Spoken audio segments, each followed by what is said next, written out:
Welcome to The Explainer. Today, we're going to dig into this one simple idea from Stanford psychologist Carol Dweck that can honestly change how you look at, well, everything. It's all about your mindset, and it boils down to a single belief you hold about yourself. So let's just start with a question you've probably thought about before. Why is it that some people hit a wall and just give up, while other people hit that exact same wall and immediately start looking for a way over it or through it? The difference, as it turns out, isn't really about talent or luck. It's all in the mindset. See, at the heart of it all are two incredibly different beliefs. On one path, you believe your intelligence, your personality, your skills, they're just fixed, they're carved in stone. But on the other path, you believe those same qualities can be grown and developed. Dweck's research shows that whichever path you're on governs a huge part of your life. All right, so let's really break these two worldviews down. First up, the fixed mindset. So when you're operating from a fixed mindset, your main goal is to prove yourself over and over again.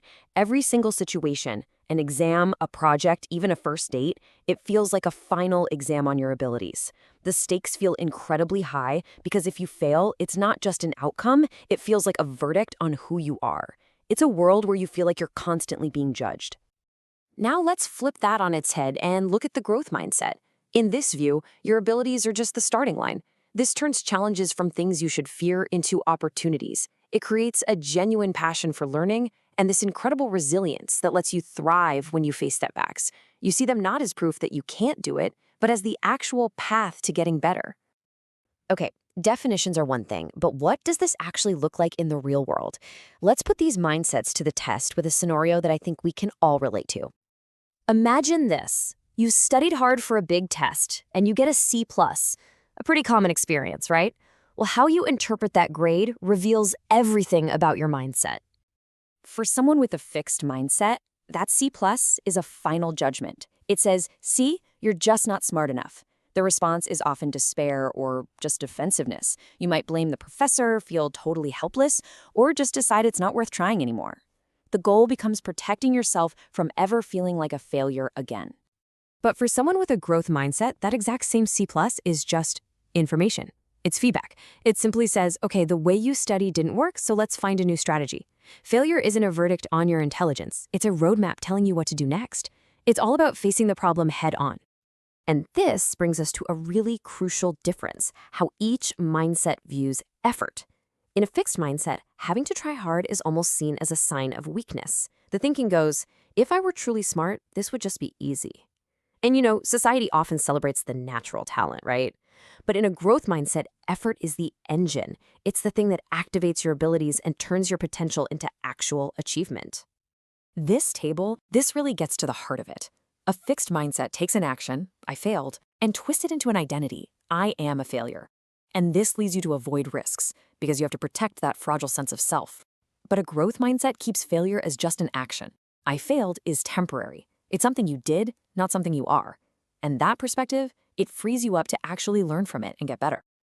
Okay, so we see the difference. But here's the most important, the most powerful part of this whole idea.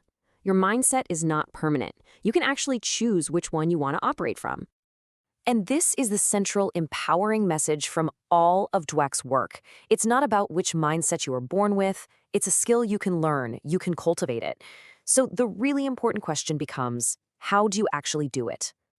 Well, believe it or not, it can start with a single, tiny word, yet. The next time you hear that fixed mindset voice in your head saying, I'm not good at this, you just add, yet. I don't understand this, yet. That one small word transforms a dead end into a learning curve. It completely reframes failure as just a point on a journey, not the end of the road. Dweck lays out a really clear 4-step process to get there. Step 1. Just learn to hear that internal fixed mindset voice when it pops up. Step 2, recognize that you have a choice. You don't have to believe it. Step 3, you consciously talk back to it with a growth mindset perspective. And finally, step 4, you take the growth mindset action. You choose the challenge, you embrace the effort, and you learn from what happens. So ultimately, it all comes down to a choice. A choice you get to make every single day when you face a challenge, a setback, or just an opportunity to learn something new. This is what a growth mindset looks like at the highest level. The legendary athlete Jackie Joyner-Kersee. She didn't see her success as just a product of natural talent. No, she saw it as a result of her will, her effort, and her absolute desire to push past her limits. She realized her potential was something that she could build herself. So what are the big takeaways here? First, that a simple belief about yourself has incredible power to shape your reality. Second, while a fixed mindset makes you afraid of failure, a growth mindset helps you thrive on it. And remember, effort is not a sign of weakness, it's the engine of growth.